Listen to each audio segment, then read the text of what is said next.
ఈరోజు మనం గంగవెల్లి ఆకు పప్పు చేసుకుందాం. దీన్ని గంగవెల్లి ఆకు, గంగవాయిల ఆకు అంటారు. దీంతో పప్పు చేసుకుందాం. ఇది హెల్త్కి చాలా మంచిది, ముఖ్యంగా కిడ్నీలో ఏమైనా స్టోన్స్ ఉన్నా కూడా కరిగిపోతాయి. చాలా మంచిది హెల్త్కి. తర్వాత దీనిలో కావాల్సిన పదార్థాలు చెప్తా. ఇప్పుడు నేను గంగవెల్లి ఆకు కోసుకొని శుభ్రంగా కడిగి పెట్టుకున్నాను.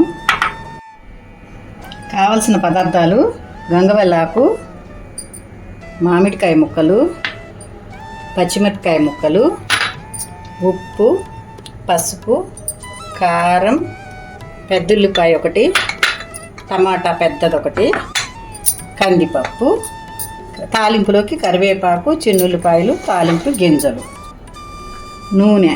ఇవి కావాల్సిన పదార్థాలు.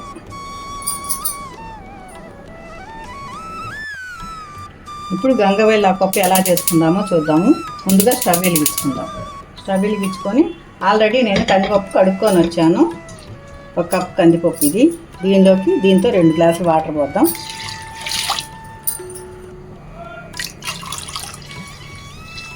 ఈ గ్లాస్తో 2 గ్లాసెస్ వాటర్ పోసాను. 2 గ్లాసులు వాటర్ పోసాం కదండి. తర్వాత ఆకు వేసుకుందాము గంగవాయిలకు. దీని తర్వాత ఉల్లిపాయ, పచ్చిమిరపకాయ, టమాటా, పులుపు కోసం మామిడికాయ. దీనికి కాంబినేషను గంగవెల్లి ఆయిల్కి కాంబినేషన్ మామిడికాయ బాగుంటుంది. లేకపోతే చింతపండు వేసుకొని అయినా చేసుకోవచ్చు. మామిడికాయ వేస్తే టేస్ట్ చాలా బాగుంటుంది. ఇదన్నీ ఉడికినాక తాలింపు వేసుకుందాం. మూత పెడుతున్నానండి. మూత పెట్టినాక 3 విజిల్స్ వచ్చినాక ఆపేద్దాం. కరెక్ట్గా 3 విజిల్స్ సరిపోతాయి.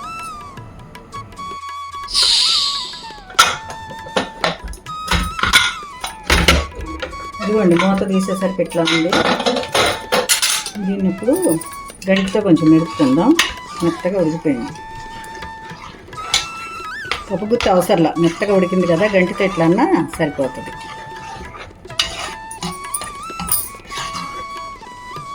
ఇదిగోండి, గంటితో మెదిపేసుకున్నాను. ఇప్పుడు మళ్ళీ స్టవ్ వెలిగించేసి దీంట్లో ఫస్ట్ పసుపు 1/2 స్పూన్ వేద్దాం. 1/2 స్పూన్ పసుపు.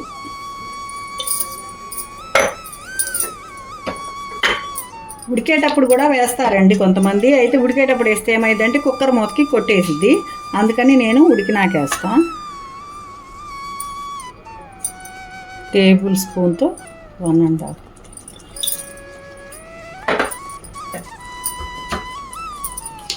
ఇప్పుడు కారం, ఇది కూడా టేబుల్ స్పూన్, 2 స్పూన్స్ వేద్దాం.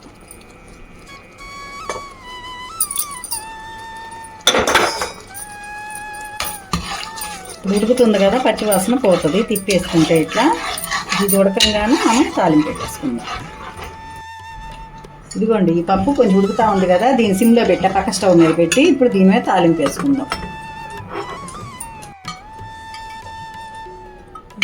2 స్పూన్ల ఆయిల్, ఈ 3 చిన్నులపాయలు చితగ్గొడదాం. చాలు. ఆయిల్ కాగింది. ఇప్పుడు మినపప్పు, పచ్చిశనగపప్పు వేసా, ఆవాలు, జీలకర్ర, ఎండుమిర్చి.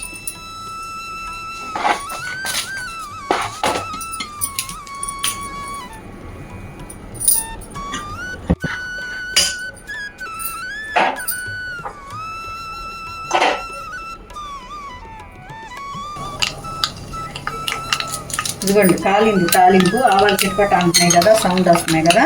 ఇప్పుడు దీంట్లో కరివేపాకు వేసుకుందాం.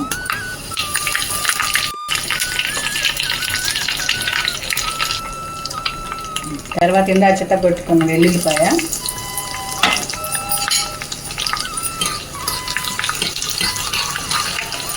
కమ్మటి వాసన వస్తుంది.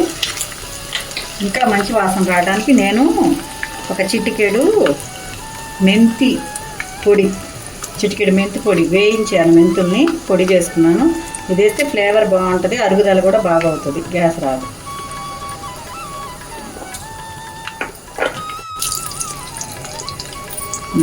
కాలిపోయిందండి, పక్కన దాని మీద వేసేసుకుందాం.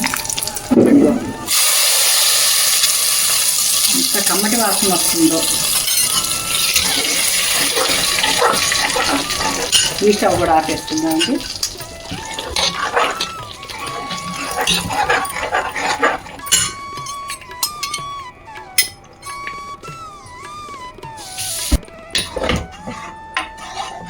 ఇదిగోండి, గంగవల్లి ఆకు పప్పు రెడీ అయిపోయింది.